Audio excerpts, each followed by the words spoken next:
Hello, welcome to Record Sports Hotline live all the way from Miami, Florida, brought to you by Scottish Water. Every save counts, on the pitch and off it. Keep showers short and only boil what you need and don't leave the tap running. Goals matter, but water is always worth saving. Search Scottish Water today. My name is Daniel Comm. Delighted to say I'm joined by my Record Sport colleagues, Keith Jackson and Scott McDermott. Guys, excited as I am? Sorry, what's happened? That's usually how it goes, no? I was going to say, we should say sorry for our technical difficulties yesterday if you watched this, but we're back on form now. Yeah, well. Not your fault, Dan. That's it? No, of course not. Absolutely not. These gremlins happen. But are you as excited as I am? Yeah, but the news that we were trying to break last night before the thing malfunctioned completely was about the threat of thunderstorms having an effect on tonight's game, Dan. We've seen thunder and lightning already in the area on the way to the stadium. A little bit concerned that there could be something. The predictions, the Floridians, I'm not trying to kid on, I'm American because I've been here a couple of weeks, but they say you're as well forgetting the forecast because it's got a microclimate here. Strange things just happen. They happen without anybody predicting them. It's certainly, before we came over to the stadium, you thought, this looks a bit threatening. There's been a couple of thunder and lightning flashes. Hopefully, fingers crossed, that's it. It's passed, but you just don't know, and that could be a really long night, both on the pitch and off the pitch for Scotland tonight, and for Scotland's fans, especially those back home. You know, that think this should all be done and dusted, and they'll know a fate one way or the other by, or have a good idea of it by 1 o'clock this morning. If we get one of these lightning storm interruptions, you could be still going at 4 o'clock in the morning waiting for the final whistle. So fingers crossed that we don't have that. And in terms of the excitement level, yeah, it's starting to build now, isn't it? This is real. We're in, as you can see, we're in the media centre across from the stadium. And it's you can feel a little bit of tension because there's so much on this match. I've said to you, Daniel, previously, I think this game in years from now will be the definitive moment how everybody remembers this campaign.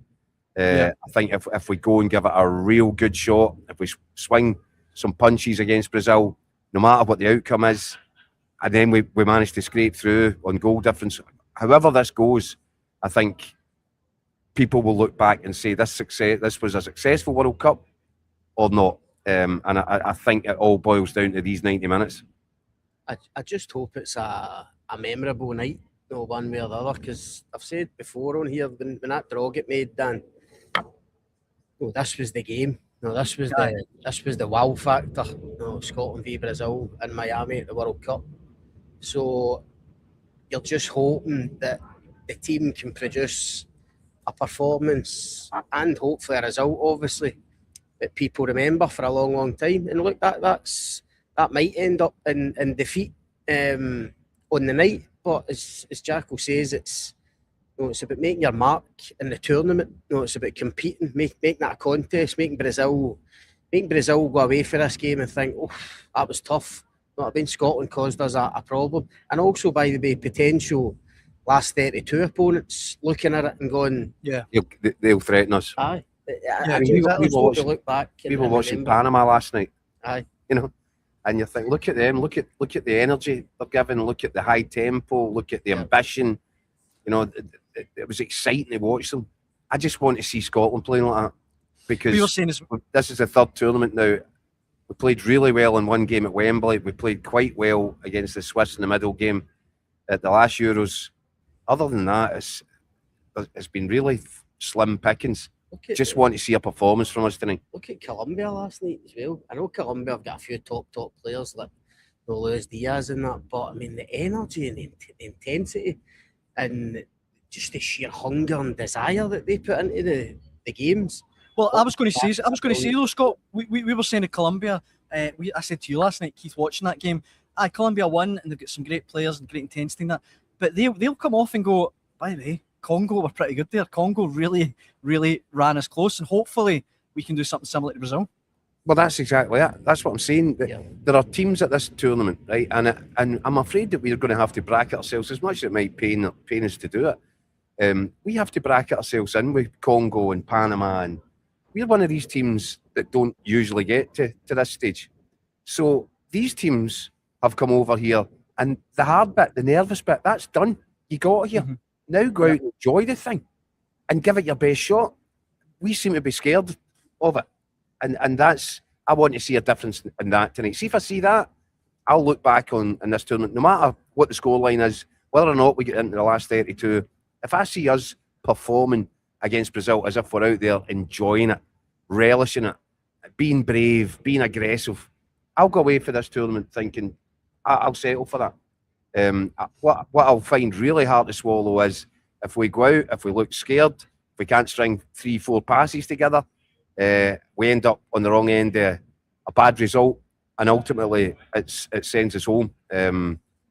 At least if we're going to go out of this tournament, and the odds are pretty good because we've got 3 points in the bag. But let's put down a marker now.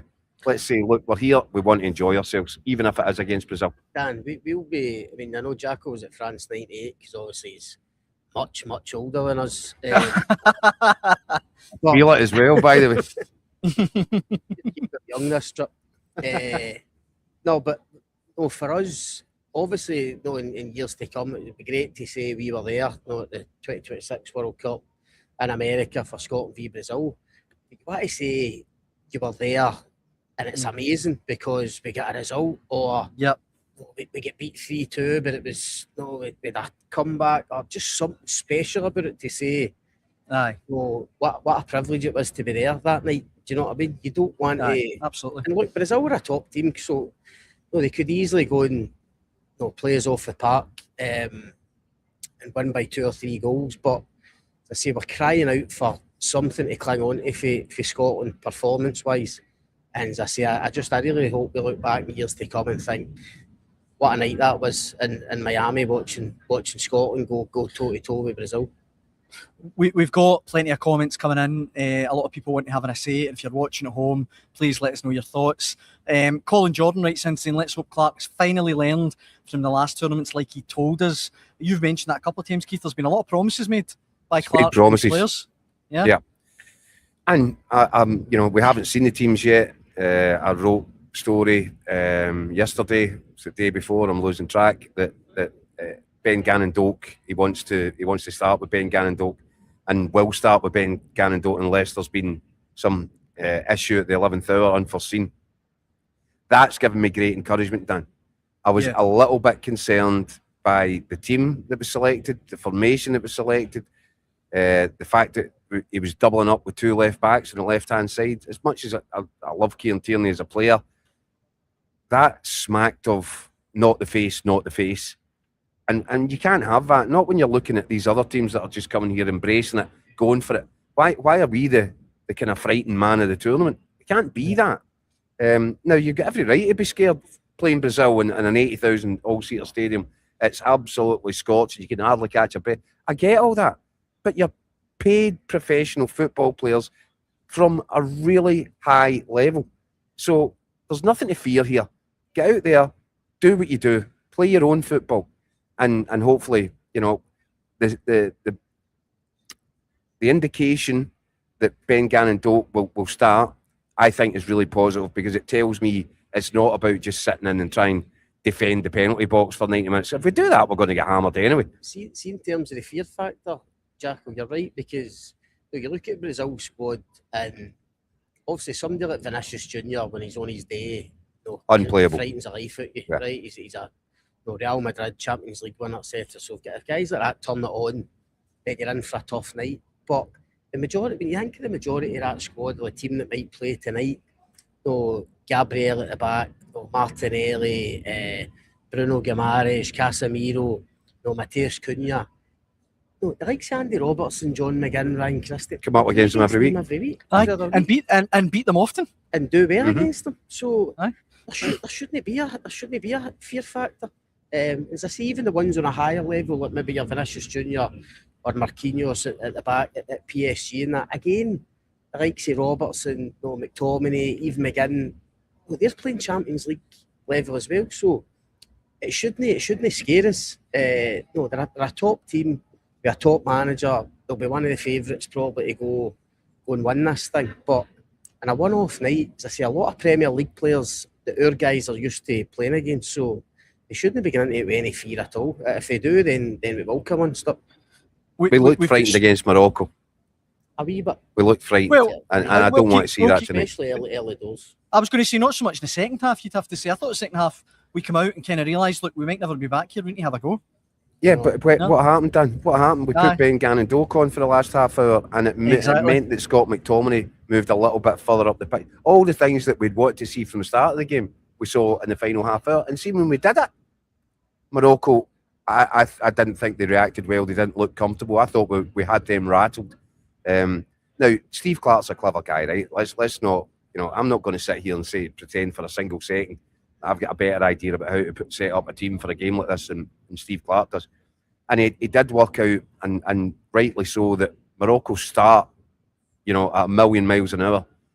But more often than not, they struggle to maintain that intensity in the second half. And his game plan, I think, was let them blow themselves out a little bit, then put Ben Gannon Doak on. And I think as well that Steve Clarke, if you were sitting having a chat with him, would probably say, look, you know what? We couldn't play Ben Gannon Doak. We knew that coming into this. We couldn't play him in the 3 games.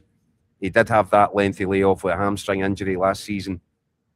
So I think this was probably all part of a plan, a pre-tournament plan, that Morocco might blow themselves out. That's when you put Ben Gannon Doak onto the pitch in that game, and he starts the other 2. I'm happy about that. I think if you've got a 4-2-3-2, we'll probably need an extra player. Exactly. A 4-2-3-1, and your 3 behind the striker is Gannon Doak on the right-hand side, John McGinn left, and Scott McTominay through the middle. I like that. I like it a lot. Yeah. We've got so many good comments coming in, guys. Let me throw a few of these at you. First one, you mentioned the Thunder and the Lightning, Keith. There's a couple of people asking if it's still kicking off at the same time. I mean, as far as we know, it's been raining here today. We've seen a little bit of lightning, but as we sit here right now, 11 p.m. UK time, 6 p.m. our time, it still kicks off. No one said the word to us, so aye, you'd imagine that's still the case. It does. Listen, I'm not going to lie. When you're out, the air does feel really heavy, really humid. It feels like there could be thunder in the area, thunder and lightning. But as things stand just now, it's dry, it's brightening up a little bit. I think that the fear would be more before, ahead of the game, rather than, I think the predictions last night, as I said to you, they're not supposed to pay too much attention to predictions because they change every hour. But when Steve Clarke was speaking last night, the prediction was around about 7 p.m. we might get a bit of tasty weather. Now, it's a 6 p.m. kickoff here, so 7 p.m. slap bang in the middle is half time. I think the predictions have shifted a little bit, and what they're saying is if we're going to get some bad weather, it's more likely to come ahead of the match, and hopefully kind of stopping before kickoff. But listen, I can't control the weather, Dan, so we're just going to have to wait and see. Well, like I say, we've got so many brilliant comments, and to be honest, it's pretty split right now amongst the Scotland fans in our comments how we should play. So let me throw a few of these at you, because a lot of people seem to be pretty confident, but there's a few that definitely aren't. David says, you can't play Tierney and Robinson. One has to be back up for the other. Come on, Scotland. Orange Whip says, get real, lads. We've got 2 decent players, a delusional manager and fans. Brazil to win by 2, at least 3 goals. Docco says, play Doak from the start. He's got that Michael Owen factor. Paul says, Brazil are already through. Gannon Doak running them. They don't have brilliant fullbacks. Craig echoes that, saying we'll need Doak if we have any ambition getting up the park. His running will give the defence a break, if nothing else. Steve Shaw says we don't need to have a go. Look to win and stop focusing 1 point. It will be tough, but that's football. Boyd Adams wants to know your formations, what you go with tonight. We'll come to that maybe towards the end. Rebel doesn't fancy Patterson at all. Docco says, I want Clarke to stop the part the bus stuff, but now is not the game to be open and expansive. Keep it tight and then have a go. Clarke is what he is. A dog can't fly and a fish can't climb trees. Paul just wants us to go out and have a go. Ross says, Steve Clarke, let's go for it tonight. No sitting back on the fence. Go out and attack Brazil. And Blue Nose John says, Clarke should remember we were good enough to win our qualifying group. Marzuno, though, says, be prepared for a very low block. We would be very brave to give them space.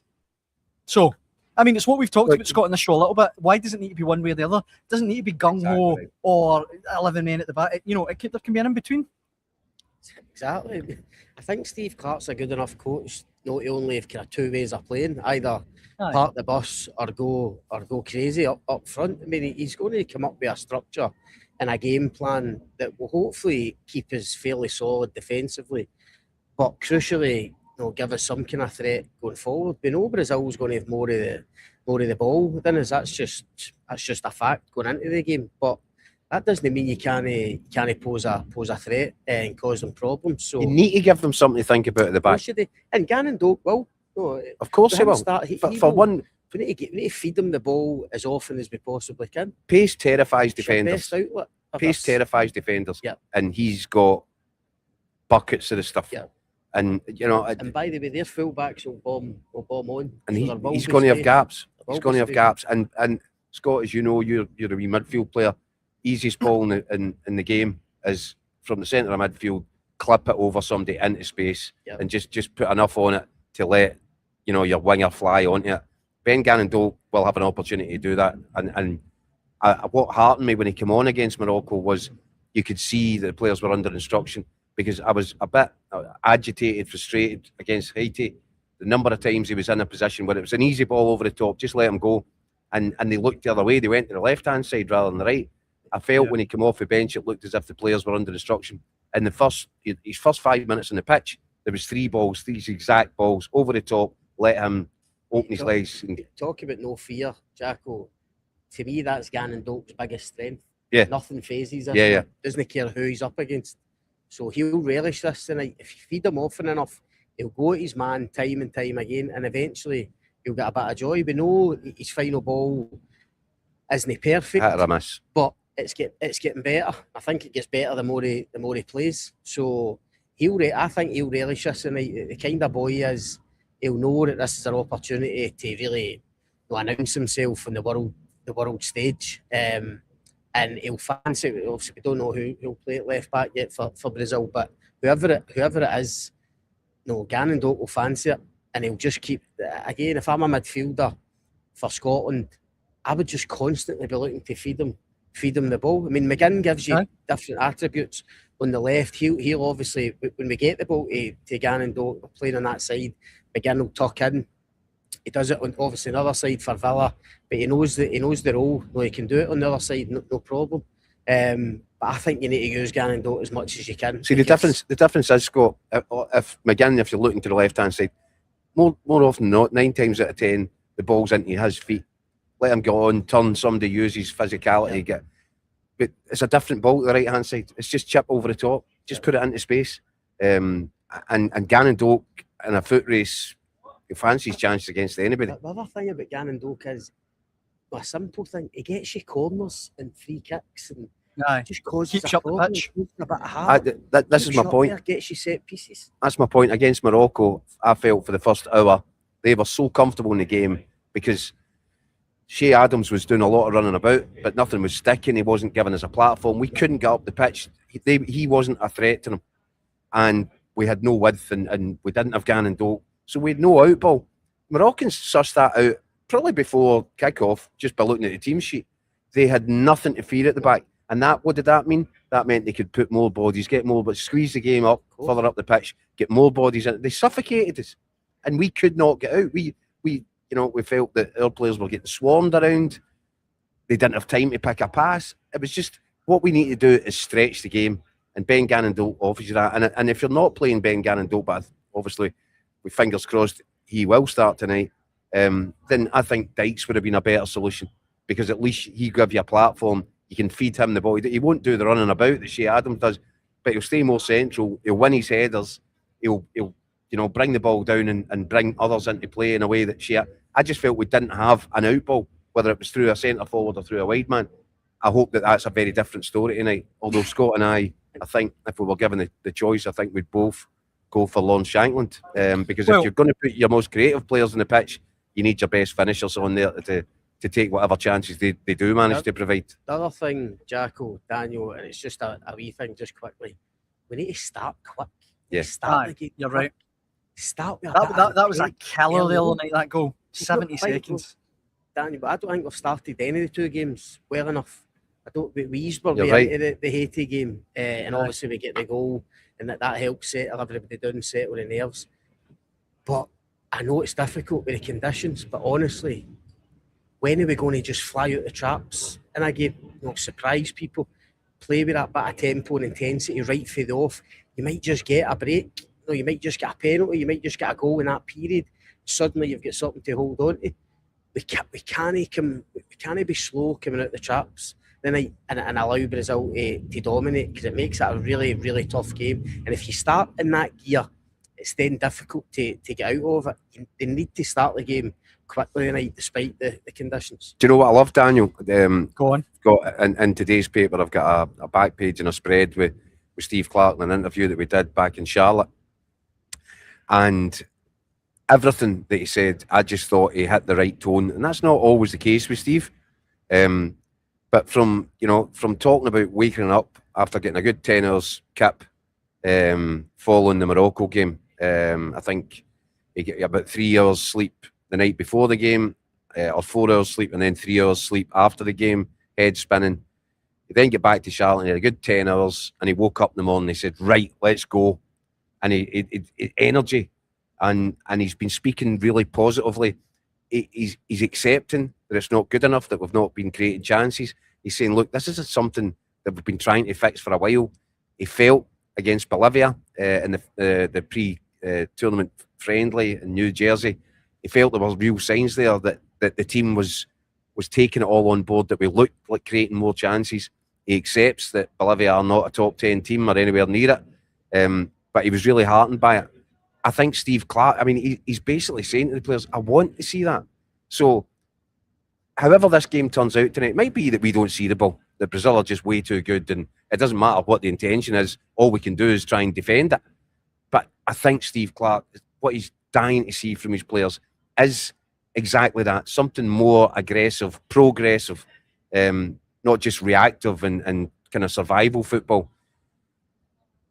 And so he's acknowledging that, and I think that's important. He also said, Dan, that he wants to earn, he wants to get into the knockout stages, the last 32, but he wants his players to feel as if they've earned it. Yeah. And he knows that a 1-0 win over Haiti won't really feel as if they've earned it. He says, look, if that's the rules, then them's the rules. And if you can qualify with 3 points and a negative goal difference, well, we didn't make that up. Of course, we're going to take it. But he knows that's not going to satisfy, it will satisfy a lot of people because it'd be great to get through, right? But if we're being honest about it, we're only getting through because it's a revamped, enlarging tournament with more teams, and that they've found ways to get more teams into the last 32.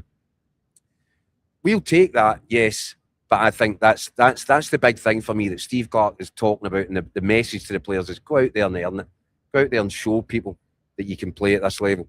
And that's what I'm actually really encouraged by it, because I was a little bit concerned with what I saw against Morocco. Everything that I've heard since has made me feel that I think we're going to go into this game and try and have a fight, try and have a roll around the mud with these guys, try and throw some punches, try and make a game of it, and try and enjoy it and play with a bit of freedom. That'll do for me, no matter what the outcome is. A couple of minutes left before we wrap up, guys. I want to get your predictions, but just before that, some big domestic news today. Big news for Rangers and Rangers fans. Derek McInnes has been officially unveiled as the new Rangers manager. We're obviously across the pond. I mean, I've only heard bits and bobs of his press conference, but what do you guys make of it so far, what you've heard? I've only listened to clips myself, Dan. I've seen the kind of full transcript of the press conference. Look, very unsurprisingly, I thought Derek McInnes spoke brilliantly, hit all the right notes, said all the right things, is very clear in what he wants and how he wants to do it at Rangers. So, honestly, absolutely nothing surprised me. I've said on here, obviously, for long enough, I think it's the right appointment. Should have been done a long time ago. I really believe he'll be a successful Rangers manager. And I just thought he spoke like a Rangers manager should speak. I think it's a great start for him, and he'll just be itching now to get the training gear on, and get on the pitch with these players, and crucially get some new players in. Are you as confident, Keith, that Derek McInnes will be a successful Rangers manager, Scott? I think that Rangers have made a very sensible appointment here in Derek McInnes. I think that the first thing, Rangers have lost their identity, and it's been allowed to happen over a number of years. There's been managers in there that don't really understand the remit, that don't really have a connection or really get it. There's been people making decisions about, which manager to hire that you would put in the exact same category. Guys like Kevin Thelwell walked in arrogant from the start, thought that he could appoint anybody that's been in English football for at any level for 2 minutes and they'll breeze it in Scotland. Didn't get it. The whole head coach thing was another sign. That was a way of these people trying to say, well, we're the really important guys. The manager, that could be anybody. Rangers can't and should not have disappeared down that rabbit hole. That was just stupid. It was ill thought out, and it was arrogant.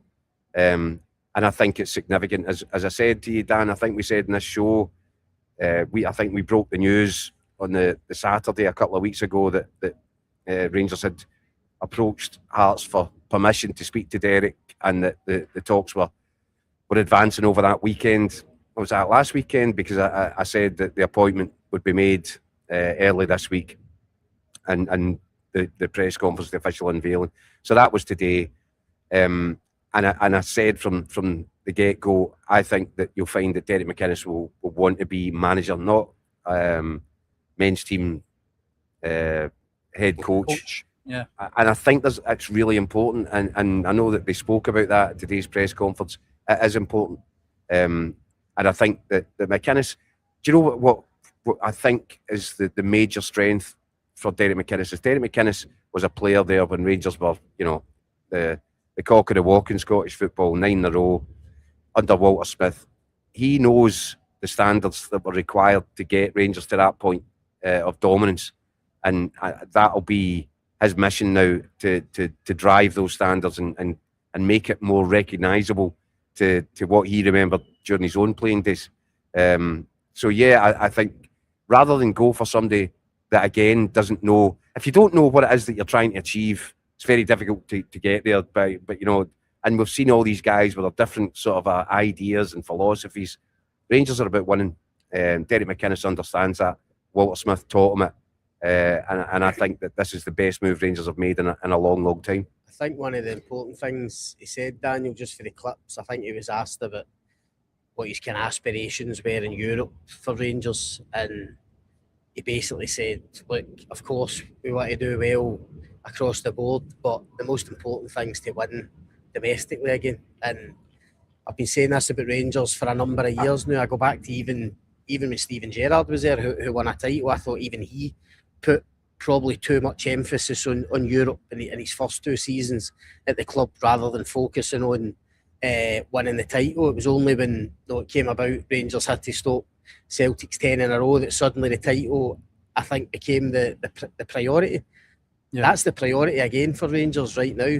Listen, of course Derek McInnes will want to progress in the Europa League and get big European nights back at Ibrox again, but make no mistake, his number one priority will be win domestic games of football and challenge for the title and challenge for the 2 domestic trophies. Because for me, Europe, for Rangers, Europe should always be a bonus. You earn Europe by winning titles in Scotland, and that's the kind of mantra they need to get back to, because as Jacko says, they've lost that identity for too long now, and I do think McInnes is the guy to get it back. Do you know what he said that I think really registered for me was, and I'm talking about on the back of the Russell Martin appointment, Danny Rowe, these guys were just delighted to be there.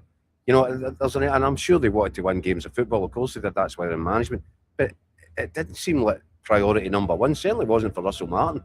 He was talking about styles of play and philosophies. And then you get Danny Rowe. Danny Rowe was the ultimate just pleased to be here. A guy that had 18 months of coaching or managerial experience at Sheffield Wednesday.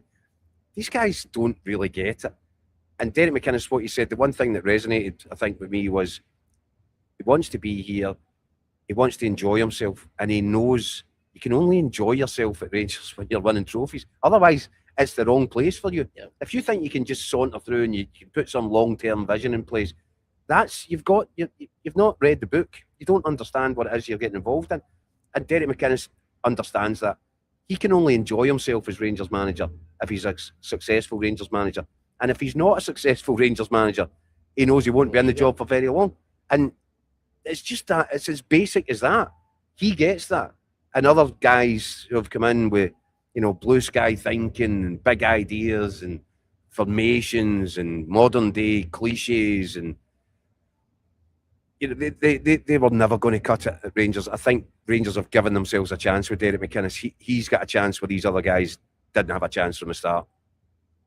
Right, last couple of comments, guys, to get us in the mood before we go, because there's been so many comments coming in tonight.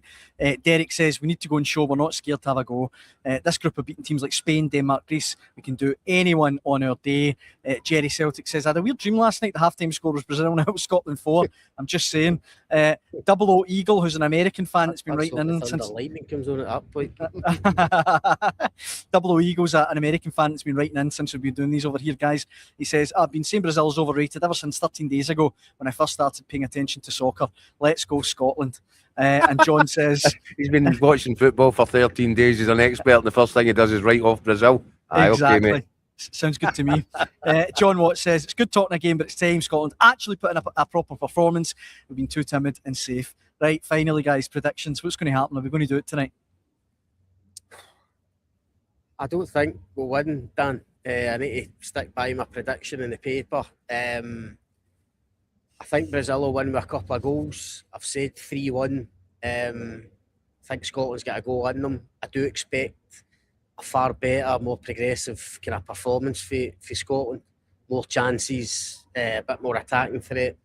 But I just think Brazil will probably be too good in the end up. With the squad they've got quality in every position on the pitch. And look, a 2-goal defeat, obviously we don't want it, but that might just keep us in the World Cup. And I go back to what I said last night. Even a defeat like that, there can still be positives in terms of the performance. You can still cause Brazil a problem. And I think we need to do that. If we're going to scrape through into the last 32, we need to let other teams know that when they play Scotland, they'll at least be in a game. So that I think that's the most important thing. But obviously, listen, that's what my head's telling me. My heart's telling me we can go in and compete with them, get a point, go through, make history. What a night that would be for us. I'm laughing, right? My heart's telling me, well, here's my heart and my head are both telling me one thing. This is almost Mystic Jacko stuff. Right. Brazil will probably score 4 goals tonight. Right? Oh, so we need to get 5, right? Okay. My heart's telling me that Scotland will score 2. My head's telling me it might be a big fat donut. So look, and do you know why there's that uncertainty? Because I find this Scotland side has been schizophrenic. It's capable of brilliant performances, brave, aggressive, everything you want to see from a Scotland side. It's also capable of turning up and playing for an hour against Morocco as if they were just trying to protect themselves. They're better than that. I want them to show that tonight and see if you get that proper aggressive Scotland performance, going after people, getting in faces, really making a fight out in the pitch. Because we can play as well. I'm not just saying that let's go back to the 1970s here. We can play, but you've got to play with purpose and a level of commitment and bravery that I've not seen yet at this tournament. If we get a performance like that out of Scotland, I think we're capable of causing Brazil problems. 4-2, I think. I'd take that all day. I think because if you said to me that we could go through with a minus goal difference, then scoring 2 against Brazil and making a real game of it. Oh wow, yeah, I'm having that. The downside would be if we don't, and if we do just try and protect ourselves, Brazil will score anyway, and they could score heavily. And if we come out the other side of this, having not really stood up to it and taken a bit of a tanking, and it is 4-0, and all of a sudden you're looking at it, the goal difference, 3 points, -4 goal difference, that would be I think you're toiling we could find yet again a traditional Scottish habit of finding a way of getting, being the only team with 3 points probably to get knocked out of the tournament. That's kind of what we do. I don't want to think like that, Dan. I like Ben Gannon Doak starting. I like the sound that's coming out of Steve Clarke over the last couple of days. I think we're going to try and impose ourselves as to the best that we can. Nobody's expecting us to play Brazil off the park. That ain't going to happen. But make a game out, of it, guys. And if you do that, I think we can get a bit of joy here tonight. And I think, and here's the most important thing, I think the whole country can sit and enjoy it and feel proud. And that's not really been the case in a lot of these tournament gives. Jude says, thank you, Scots, for coming to Boston. We'll remember you forever. And listen, Jude, we might be back soon. But for now, Germany, that brings us to next the week. end. It could be. It could be. Who knows? That was just for me there. I thought it was thank you, Scott, for coming to Boston. It's the wee guy that ran the deli run for the hotel. Best summer of his life. Just bought a new house. Must have met Jude for a fight. I think that's a perfect note for us to bring this pre-match hotline live all the way from Miami to an end. But thank you, not just to Jude, but the wee guy that's manager of the Cheesecake Factory. Record profit. Sales of rocket. All the comments, not just Jude's, have been fantastic tonight. Thank you so much for getting in touch. We massively appreciate it. And come on, Scotland, let's do this. We'll be back actually after the game with our breakfast bundle, which you can pick up. What day is it? On early as a Thursday morning. You can pick it up then. So tune in for that. But for now, and let's Scott, hope that we're celebrating, Dan.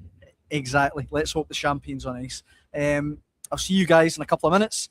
Thank you for watching at home, and hope you can join us for our breakfast bundle show tomorrow. Thanks for watching.